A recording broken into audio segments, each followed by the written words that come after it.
Baay'ee rafnuu lahamii xiqqoo ishee hamraa godhee jira. Irraan fuudhee keessaa baasee jechaadha. Qubatti hamraa godhee jira. Akkasumallee ruuziinis bilchaatee jira kunuu. Hashwaa sila gubbaatti hambifadhee gubbaarratti naqee jira. Qopheessee jira kunuu. Kana fakkaataa misal kabsa akkuma kabsa isa walitti na jedhee lahamiin sitti qophaa'ee jira kan fakkaataa. Akkasitti kun obaasa kan jira akkasumallee intalan qaban intala kootiif serguuf hin jira. Rabbitti isaan eebbisee dubara biyya kanaaf weerumanis harkaa jedhanii riba ofiitti ga'anii nyaata asii dhufanii fudhatu. Akkasii kun amma haadha maatii ta'ee hiruufanis niin jedhaa turtee gaarii. Kan jira kunoo shunkurtiin xiqqoo ishee hamraa ta'ee jira. Otoo hin gubatin yoo sirriitti gubates niin naqxana. Bakka kanatti kammuun filfila aswad mil soogiddaa fi kammuunii fi filfila aswadii qofa. Kana taachaa bakka tokkotti midhee.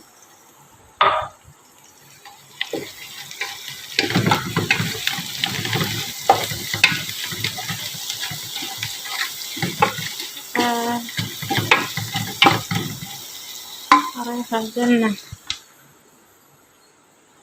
amma foonii akkanatti foonii mul'atu ta'e mul'arre argitanii warra affeelee keessaa bishaan isaa qulqulleessitanii bilchaachuu sana osoo hin taane hanga eenyuun isaa gubbaarraa ba'utti qofa. Kana booda sitti naqa misal kabsa sa'oodii akkasuma garuu bukaarii laham jedhama sitti. Foon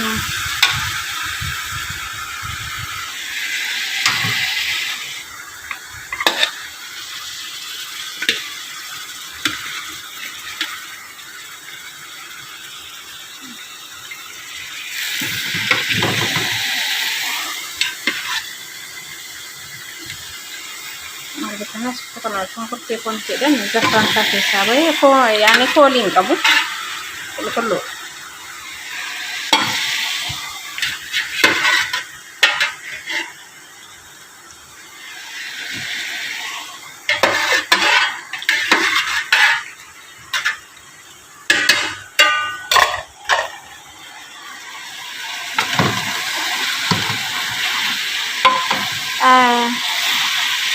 Amma waan takkatti naqu amma nan qollafa waan ta'eef timaatimii qofa timaatimii bakkanatti khallaataa godheen jira. Timaatimii abbaa godha. Akkasumallee qaaraa kana argitanii kana lama qofa timaatimii khallaataa godhee wajjin jinqamuun barbaachisu nyaata qopheessuun jira. Amma sitti musa saa qofa itti qollafa. Sana booda ruuziin itti naqa.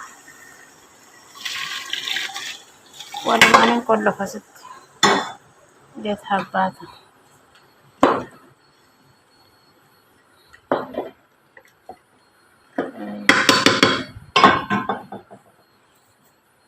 Hanga dhumana waliin turtii gaarii. Kunoo xiqqoo ishee hamraa ta'ee jiraanii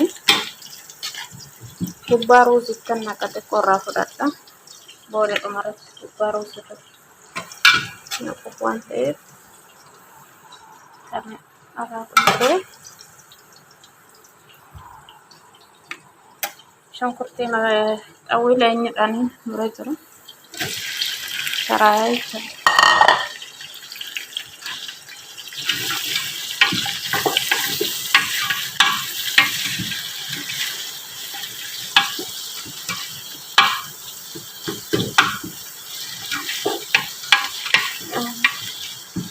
Kaaraatii immoo hin barbaadu. Soogiddaa fi kammuun filfila aswad bas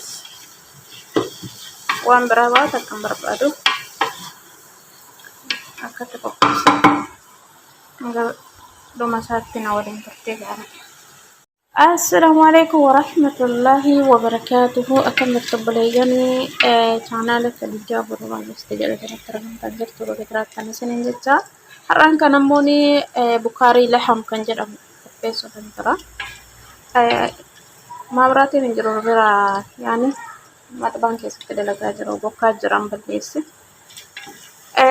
Asitti mul'ata ta'e hin barre jazara kuni kaarotii jechaadha.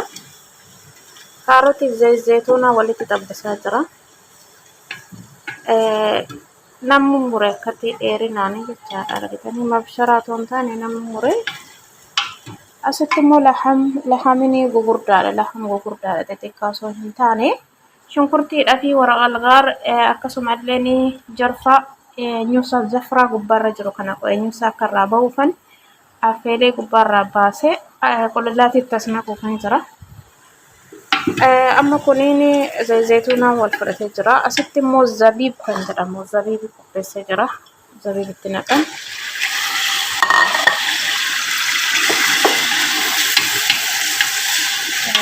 Zabiibiin kunii fi jazarri yoo xiqqoo ishee wal fudhate keessaa xiqqoo baasee shunkurtiitti deebisa. Hanga sitti tabbee gaarii.